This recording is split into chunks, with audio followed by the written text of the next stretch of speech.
¿Puede explicarnos un poco el contexto y finalmente cuál es el propósito del pronunciamiento que han hecho una serie de exministros, ex procuradores, exfuncionarios del Estado que consideran que no hay una debida motivación en la investigación contra Janet Tello? Mire, el contexto es relativamente simple a pesar de lo complejo como se ha querido presentar, ¿no? Ha habido un funcionario público que en su momento ha sido sancionado disciplinariamente, entiendo que por su institución, pero disciplinariamente. Él no ha estado conforme con esa sanción disciplinaria y entiendo que ha presentado una acción contencioso-administrativa ante el Poder Judicial.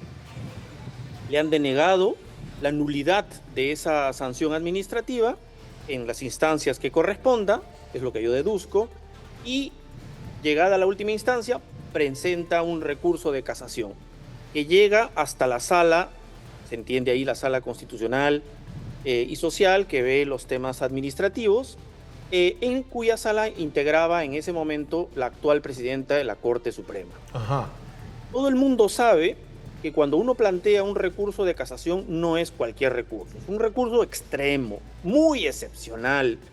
El porcentaje es entre el 90 al 95% simplemente de declarados improcedentes porque se necesita ser muy claro y preciso dónde está la infracción para que la Suprema no se abrume como si fuese una instancia más. Eso es regla simple de todas las altas cortes, conocer esas casaciones excepcionalmente. Por lo tanto, hay un artículo que señala esos requisitos distintos.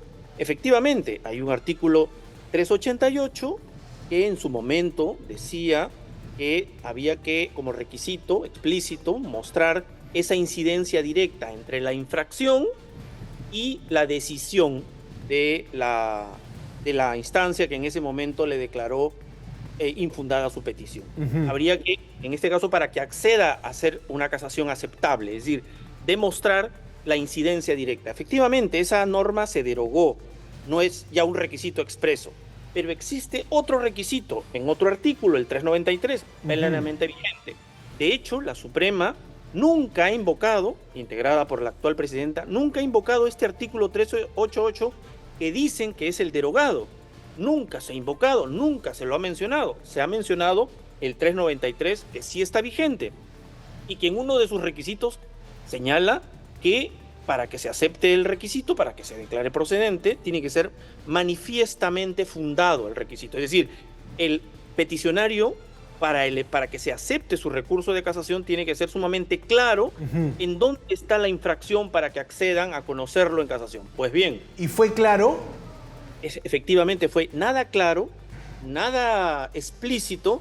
Entre ellos, lo que se le pide, vía interpretación de lo que es o debe ser manifiestamente claro, en donde la infracción tiene relación con la decisión de los órganos judiciales que pretende ser revisado por la Suprema. Eso no lo explica nunca. Por lo tanto, es evidente que se tiene que declarar procesado. Por lo tanto, claro, utilizar un criterio interpretativo del 393 actualmente vigente, perfectamente razonable, acorde con el fin de un recurso de casación, utilizar eso para decir que es una falta grave y encima gravísima para utilizar un procedimiento inmediato de cara a ver la suspensión o su destitución, me parece sí un artilugio jurídico de cara. El solo hecho de abrirle ese procedimiento es un amedrentamiento a la presidenta de la Corte Suprema. Es decir, tratar de cuestionarle un criterio interpretativo perfectamente razonable a un magistrado es interferir directamente en su independencia. Correcto. Entonces, lo que usted está denotando es una valoración que habría hecho la Junta Nacional de Justicia, a su entender errada, digamos. La Junta Nacional de Justicia no debería haber abierto procedimiento contra Janet Tello, o en todo caso, ¿cómo debería haber procedido la Junta según sus atribuciones? A mi juicio, debió ser un rechazo prácticamente inclímine, ¿no? Es decir, inmediato, bajo la explicación siguiente. Ella no utiliza el 388, que usted dice que está siendo derogada, en su fundamentación no lo ha utilizado. Segundo, ha utilizado el 392 y se aprecia que es una razonable interpretación. No es manifiestamente irrazonable. que es el único supuesto en el que podría entrar a investigar la Junta. No hay que confundir potestades disciplinarias con interferencia en los márgenes legítimos que tiene el Poder Judicial para interpretar las normas, ¿no? Ahora, la Junta en un comunicado dice, doctor Montoya, que su actuación está dentro de las funciones que se le han sido asignadas y que tiene la competencia exclusiva de investigar y sancionar faltas cometidas por los jueces supremos. Incluso, dice la Junta, en este procedimiento estamos respetando el debido proceso y la jueza Tello va a poder ejercer su defensa. Han defendido desde la Junta Nacional de Justicia este procedimiento contra la presidenta del Poder Judicial. Pero aquí lo que parece ser debatible en todo caso es el criterio que usaron para abrirle este procedimiento, ¿no? Y en todo caso, ¿por qué la Junta toma esta decisión? O sea, ¿qué criterio alega la Junta para abrirle un procedimiento así?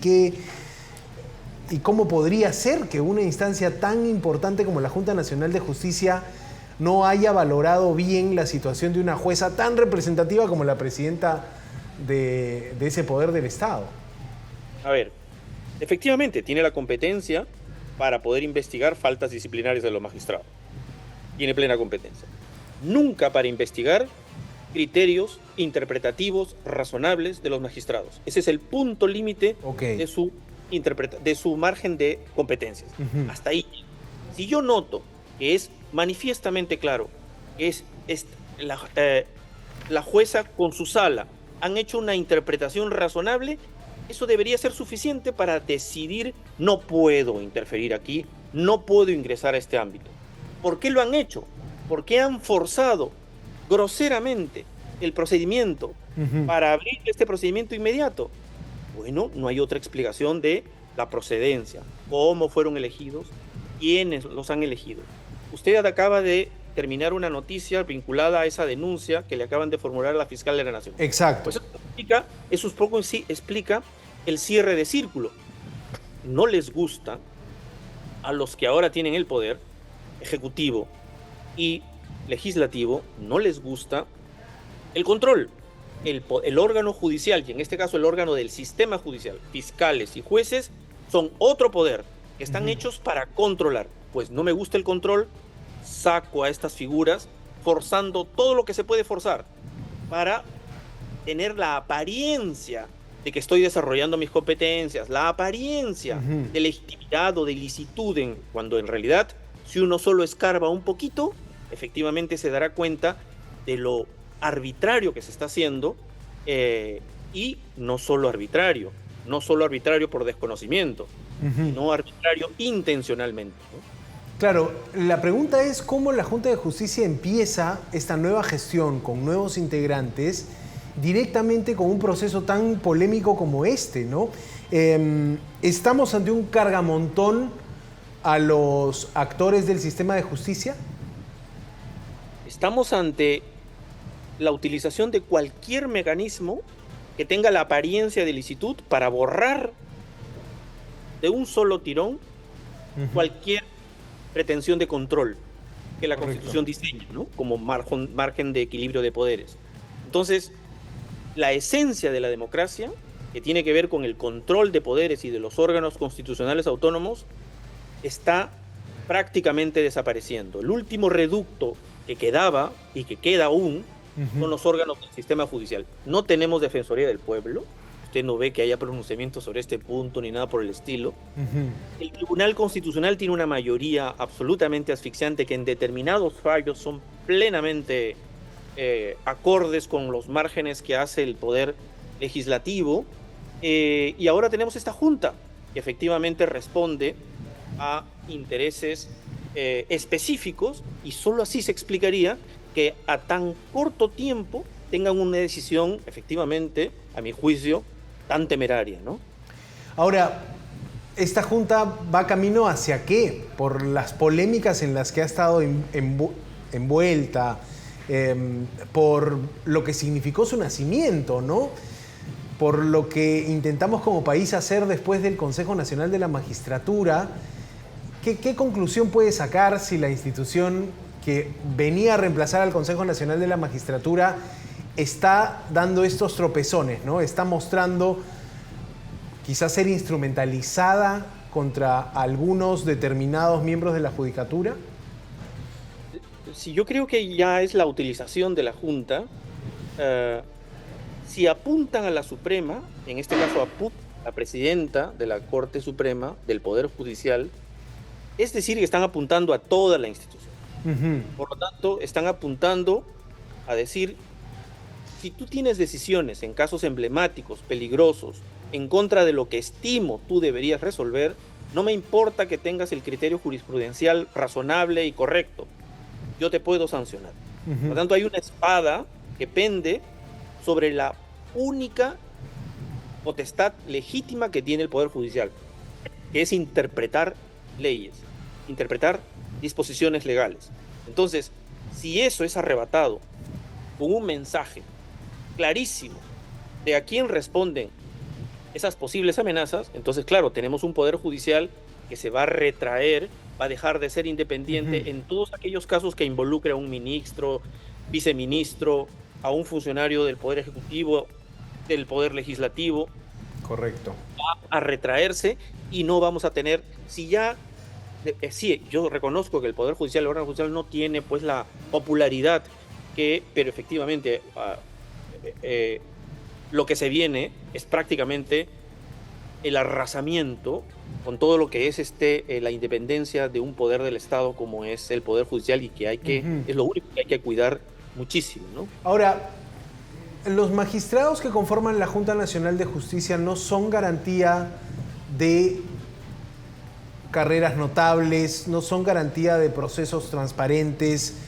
¿No se supone que allí, en esa entidad que nombra, designa, evalúa fiscales y jueces, debería estar lo mejor de,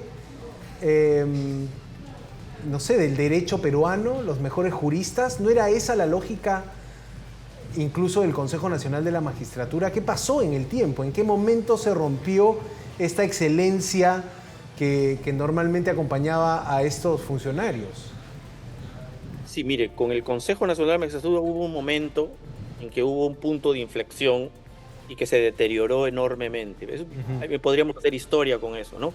Hubo un cambio normativo que a dos de los integrantes que eran por fuera del sistema de justicia, que eran del colegio... Los colegios profesionales, claro. Ya no eran elegidos por voto universal de los miembros colegiados, sino por una comisión de delegados. Eso comenzó efectivamente a enturbiarlo todo. Pues bueno, se vino la corrupción que se evidenció, se cambió la junta, la anterior junta, más allá de los errores que pueda haber cometido, no tengo noticias de algo que hubiera sido grosero o algo que no se hubiera denunciado en su momento, en fin, salvo el caso de un miembro de la junta que está imputado por un tema, pero en realidad yo conozco la integridad de muchos de ellos. Lo que ha ocurrido ahora pues es que en la convocatoria, como ya se sabe que efectivamente a quienes pueden ser elegidos y quienes pueden no, porque hay una consigna, a mí era grabada clarísima cuando fue elegido el defensor del pueblo, cuando había dos candidatos y una congresista connotada en ese momento, le preguntaron por qué votó por este y no por el otro. Es que tenemos que asegurar que defiendan los fueros parlamentarios. Casi final fue esa. Es decir, querían un defensor del pueblo que defendiera los fueros parlamentarios, no que defendiera los derechos fundamentales de todos. O sea, la visión es defender... Protección, digamos, protección política en algunas instituciones. Ahora, claro, entendiendo este contexto, hay algunos que ponen en esta situación el ejemplo de dos fuerzas que se enfrentan en la Judicatura Nacional, ¿no? La fuerza de los conservadores versus la fuerza de los progresistas. Se utilizan otros términos incluso para descalificar a cada uno, ¿no? Pero ¿esto no es hasta cierto punto natural en los sistemas judiciales? Digamos, estos empujones entre fuerzas en la judicatura, ¿de alguna manera podemos entender estas peleas como naturales dentro de ese contexto?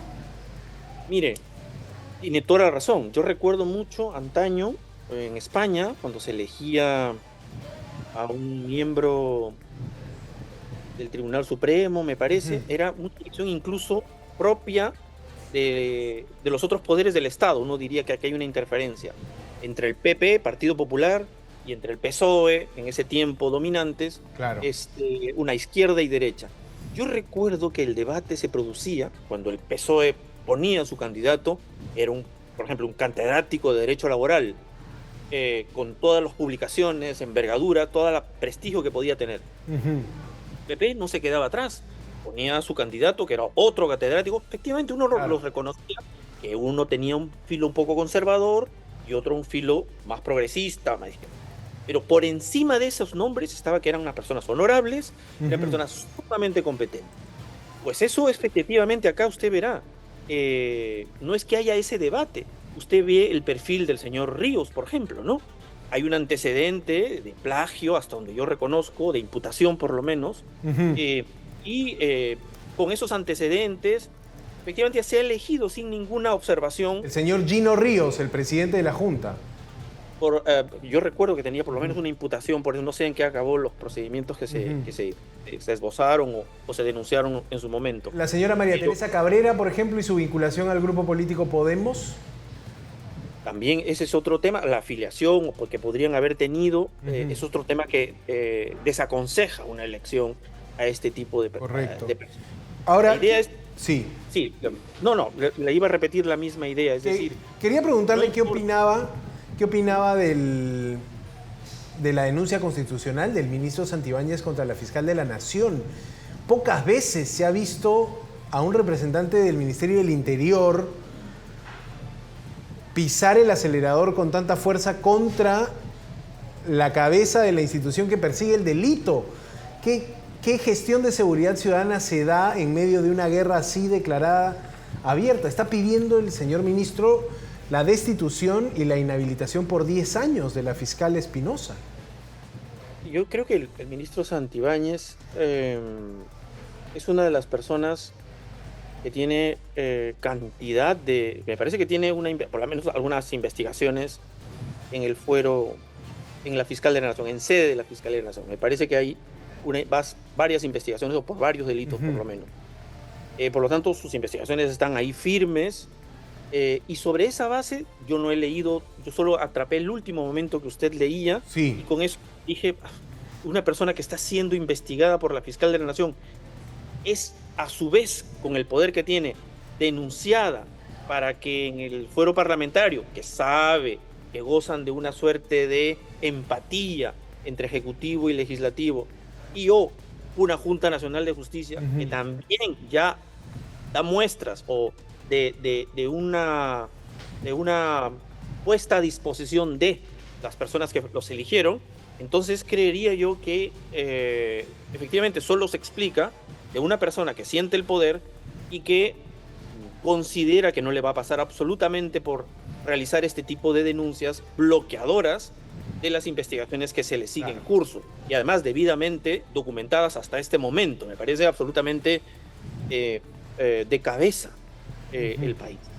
Sí, yo le estaba buscando los antecedentes y encontraba cuando Iber Maraví, ministro de Trabajo de Pedro Castillo, denunció a la fiscal de la Nación Benavides, que investigaba a Pedro Castillo y la denunció por persecución política. Creo que es ese nivel de